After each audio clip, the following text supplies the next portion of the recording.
Hello and happy Saturday. I am Jacqueline and this is day 3 of my 12-week countdown to my birthday.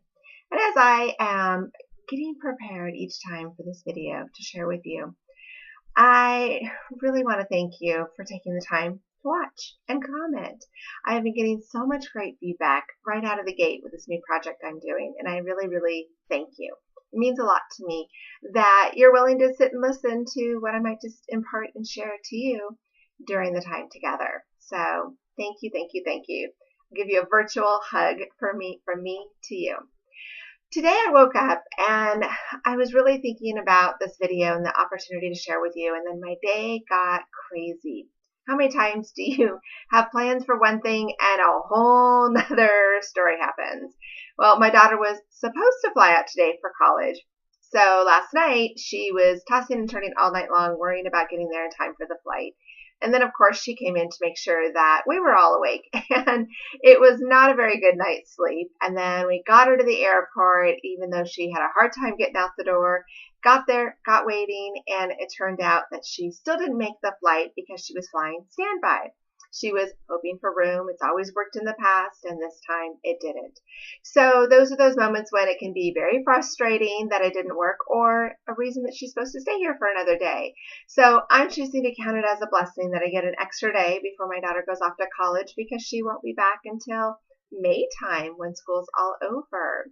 And then I started driving through side streets on my way back from the airport and noticed so many branches had broken. And clearly there was a storm last night that I obviously missed out on. And I thought about how many times there's storms in life that you don't even have to participate in. There's residue, but you can keep going past it, or you can get caught up in it and get worried and overwhelmed.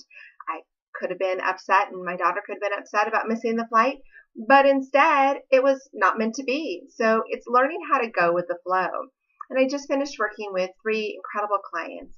I am so honored and privileged every time somebody is willing to sit in front of me, talk on the phone to me, share on Skype what it is that they want to improve on. The willingness to say, I'm not perfect, I don't want to be perfect, but I want to be a better version of myself, really makes me stop and think of all the things that I'm always doing to constantly enrich myself and how I can support my clientele on a continual basis. They give me the fuel, even though I'm running on very little sleep last night. And I'm sure you can tell from the bags under my eyes, but the enthusiasm and my heartfelt message is always still pure. It's still there. It's still consistent. And I thought about how yesterday the focus was about love and the authenticity of love. And today I wanted to really focus on overcoming the storm, that you can move past and beyond the storm of anything that's going on. I had to deal with something of opening my heart to someone and realizing they weren't ready for it. And that's something that I do all the time in a heart business, but it doesn't make it always easy. And I want you to think about that. What is it that sometimes you have to step back and make the hard decision and decide, maybe I'm not really supposed to share this portion with this person. And that's okay. They're not ready for all that you have to offer. And so looking beyond that storm is understanding that there are times that you actually have to applaud yourself for being strong enough to raise your hand and say you want something more. You don't want to always be in the middle of chaos. You want to wake up after all the branches fell down and not be awake all night because the branches are hitting your roof. And just like anything else that's going to be difficult, you can sit there and just feel like you're being sideswiped and you're the victim of everything. Or you'd be like, wow, okay, well, clearly it's not what I was supposed to do. On to the next thing. And that makes a difference.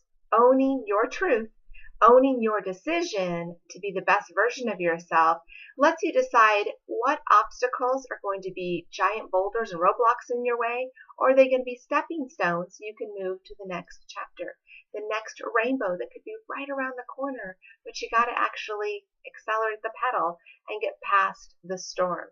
You know how many times you've seen those storm chasers on TV? It's crazy what they're doing, but boy, when they start driving fast to get away from it, it's exciting, but they wait just to the point where it's almost dangerous.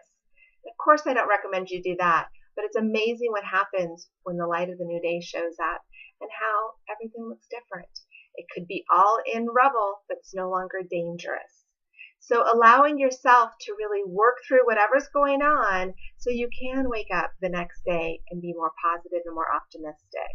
I am so thankful to keep passing these messages on, because every day I talk to you means I'm one day closer to my birthday, getting old, but I'm letting getting old be a good thing. I love every day, every year that I've been able to experience and share and impart through my life with my family, my friends, my children, and through my career. And each day I get closer to my birthday means you're getting closer to something else too. I'd love to hear in the comment section what you're getting closer to. What are you working towards? What are you embracing? What would you do if you didn't have to worry about failing? What kind of storm can you pass through today? Are you willing to put yourself out on the limb so that you can fly free and be good? Or are you going to stay where all the rubble and all the branches and all the stress and all the victim moments are happening? You get to choose. You choose your circumstances. Whether they're good or bad, they're still your choice. Are you going to walk away and move forward to the positive and the productive area of life? Or are you going to stay where it's scary and overwhelming, but it's predictable pain? This is what you get to do. I'm glad I woke up to sunshine. I'm glad that I got to start my day working with incredible people. I'm glad that I got to share this message with you. Gratitude is truly the best road to success. Have an amazing, blessing-filled Saturday, and I can hardly wait to see what I'm inspired to share with you on Sunday. Remember to love yourself. It's the best way to let everybody else know that they are worth a little extra too. And before you know it, there's going to be more people in your life to love too.